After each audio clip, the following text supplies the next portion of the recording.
We can't have you without asking you. Conor Benn, what's next?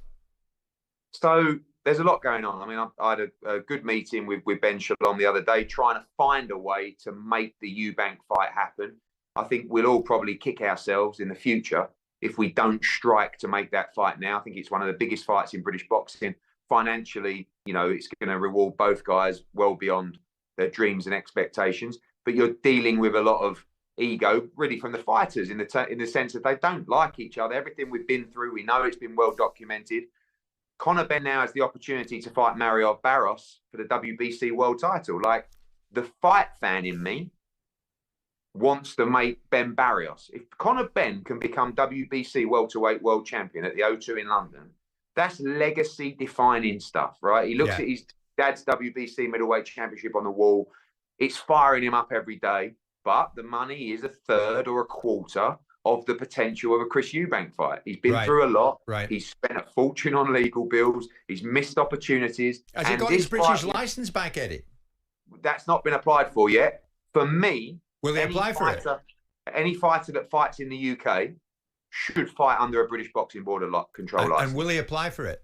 I believe so. It's a Conor Benn decision. It's obviously another situation where you've got to get over what's happened. But for me, that would always be my preferred option. For a British fighter fighting in Britain, I believe it should be under a British Boxing Board control license. In your own mind, is Conor Benn cleared? I mean, I don't know how you can't be.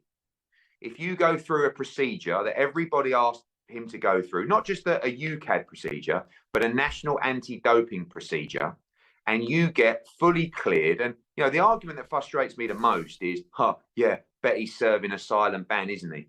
No, he's not serving a silent ban. I mean, Simon, I know you're frowning there. I don't know who ever said that. I'm frowning because I don't know who said that. Not you. I don't mind. I wasn't pointing at you. I'm saying the general consensus, if you read the responses to everything, is, has there been a UCAD ban? There has never been a UCAD ban. There has never been a fine. There has never been a suspension. And when you get cleared of any wrongdoing, how can you not be cleared? I mean, I don't understand. At some point, everybody that's had their things to say, everybody that's had their comments, when you go through this process and you get fully cleared with no ban or no punishment. He didn't get fully cleared, Eddie. Of course he did. No, he didn't, Eddie. He didn't. No one's explained how he's got failed drug tests. And you were right in the observations that you made about jurisdiction. It wasn't about jurisdiction. I haven't finished yet. If you go for a procedure where you will receive a ban, right, or you could be fined, or you, in respect and found guilty, and all of a sudden you don't get found guilty, you don't receive a ban, you are fully cleared. But in the broadest of terms, that's not right, Eddie. In the broadest of terms, and by the way, just out of curiosity, can I ask you a question? In this idea of confidentiality, if Conor Benn were to tell everybody exactly the outcome of this circumstance and explain to everybody exactly how he has not been sanctioned, what would be the breach of confidentiality that he would be consequenced for, and by who? Well, the NAPD hearing. Yeah, but what would they do, Eddie? Well, it's bound by confidentiality. Yeah, but what would they do? Bound to what end? The NAPD. But bound to what end? Because there's no consequence. There's no consequence to it. And the reasons why Conor won't tell you the exact outcome is because it's about the testing regime. But so what we can say to you is because your responses previously could be, it's down to jurisdiction. Had nothing to do with jurisdiction. No, my responses about jurisdiction were flawed, but the thinking behind it and my understanding of it is it's about the testing regime, and UCAD have been very poor in their ability to be able to enforce certain aspects of the testing regime. So jurisdiction was a slightly flawed argument, you're right, but the idea, what he is he's able to fight. The idea that he is cleared beyond any reproach is for the birds. I disagree. I mean, we're never going to agree on it. We're never going to agree on it. Well, you guys probably won't agree on it. When you don't receive a ban, when you are cleared and not... The reality is he has not been found guilty. Right.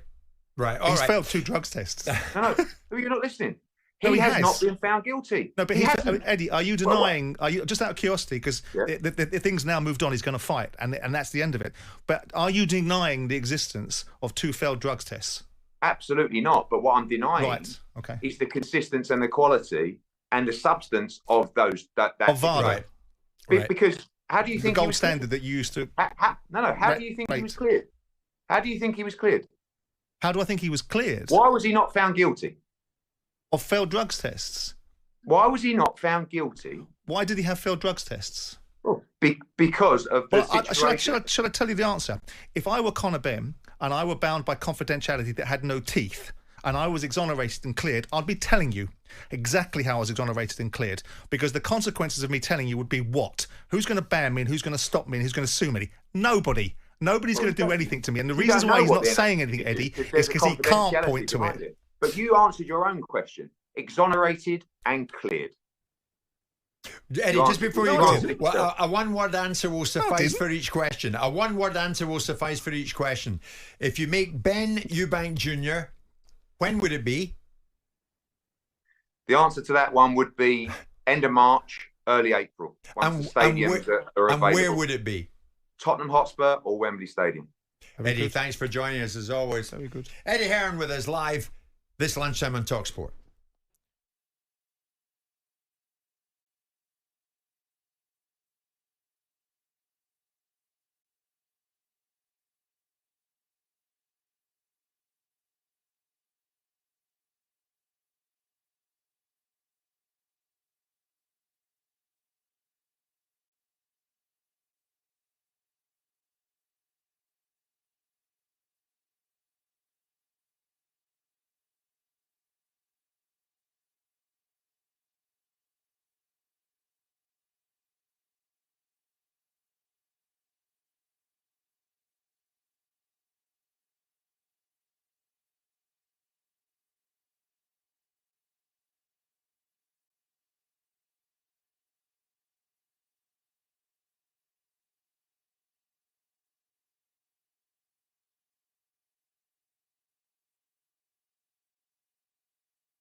Friday night, 24-carat gold. He's gone straight in! Live Championship football On talkSPORT 2. And it's an absolute cracker. Derby County versus Portsmouth. Coverage from 7, kick-off 8 p.m. They've got a goal! Friday night on talkSPORT 2.